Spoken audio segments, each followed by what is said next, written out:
కాంగ్రెస్ నాయకుడు ఖర్గే అలాగే రాహుల్ గాంధీ నరేంద్ర మోదీ మొండితనం ఏమైంది? ఆయన అహంకారంగా ప్రవర్తించినటువంటి తీరు వల్లే ఈ రోజు ఇక్కడ వరకు వచ్చింది. ఆయన రాజీనామా అంటే ధర్మేంద్ర ప్రధాన్ రాజీనామా మాత్రమే కాదు, నరేంద్ర మోదీ క్షమాపణలు కూడా చెప్పాల్సిందే. దీంతో ఇక్కడతో ఇది ఆగిపోదు. ఇదే బీజేపీ పతనం.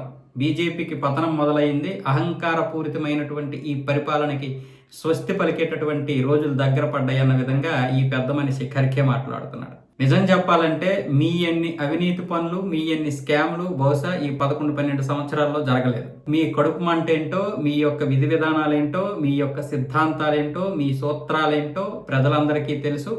ప్రజలందరూ గమనిస్తున్నారు.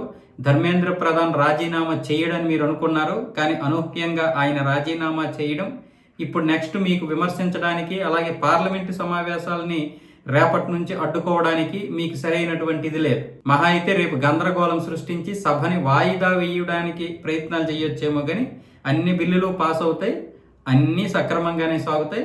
ఇది బీజేపీకి, కేంద్ర ప్రభుత్వానికి, కేంద్ర నాయకులకి ఒక మంచి హెచ్చరిక. ఒక ప్రాక్టికల్ ప్రాబ్లం వచ్చింది కాబట్టి దీన్ని నెక్స్ట్ నుంచి ఎలా రెక్టిఫై చేయాలో వాళ్ళకి మంచి అవగాహన వస్తుంది. అలాగే 3 సంవత్సరాల సమయం ఉంది. మీరు నెక్స్ట్ ఇయర్ రాబోయేటటువంటి ఎన్నికల కోసం ఇప్పటి నుంచి ప్రయత్నాలు చేస్తున్నారు, కానీ వాళ్ళు 2029లో రాబోతున్నటువంటి ఎన్నికల కోసం ఇప్పటి నుంచే అన్ని క్లియర్ చేసుకుంటూ వస్తారు. ఇక ఎవరైతే కలుగులో దాక్కున్నారో ఆ ఎలుకలను కూడా తీసేటటువంటి ప్రయత్నం కూడా జరుగుతుంది. మీరేం కంగారు పడాల్సిన అవసరం లేదు.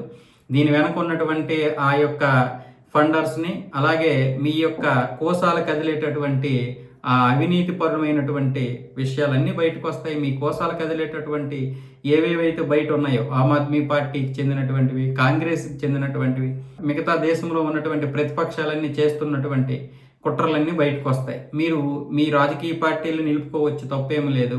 దేశంలో మంచిగా ఇది చేయడానికి ప్రయత్నాలు చేయొచ్చు అధికార పదవుల కోసం, కానీ దేశాన్నే నాశనం చేసే విధంగా మనకి అధికారమే తప్ప ఇంక ఈ దేశము, ఈ ప్రజలు మనకు సంబంధం లేదు, కేవలం బీజేపీని దింపేద్దాం అనే ఒకే ఒక పట్టుదలతో ఉన్నారు తప్ప ఈ దేశం యొక్క సూత్రాలు ఏంటి, ఈ దేశం యొక్క సంస్కృతి ఏంటి, ఈ దేశం యొక్క భావజాలం ఏంటి, అవి ఏమీ మీకు అవసరం లేదు. అవన్నింటికీ కూడా ప్రజలు బుద్ధి చెప్తారు. ఈరోజు జంతర్ మంతర్ వద్ద జరిగినటువంటి దీనికి ప్రజలందరూ కూడా అన్నీ చూశారు. అన్నీ రేపు బయటకు వస్తాయి.